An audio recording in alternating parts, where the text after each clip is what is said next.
প্রচেষ্টা তথাপি দাদার সহযোগিতা ব্যতীত আমরা আমাদের আজকের এই শিবিরটার আয়োজন করে উঠতে সক্ষম হতাম না। দাদা আমাদের 5 নম্বর ওয়ার্ডের পর্যবেক্ষক আমাদের মধ্যে উপস্থিত হয়েছেন। দাদার সহযোগিতায় আজকের এই স্বাস্থ্য শিবির আমরা করতে পারছি। তাদেরকে স্বাগতম জানাই, অনেক ধন্যবাদ জানাই। এবং আমরা যারা মানুষের জন্য কিছু সহযোগিতা করার চেষ্টা করি, সবসময় দাদার সহযোগিতা আমরা তাদেরকে পাশে পাই। সেই জন্য আরো একবার দাদাকে ধন্যবাদ জানাই।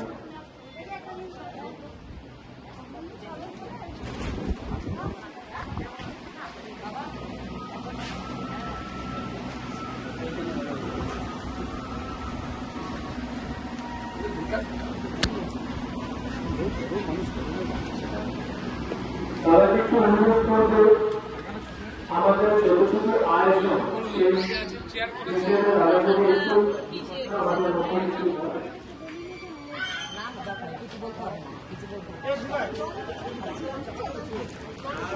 এটা দাও।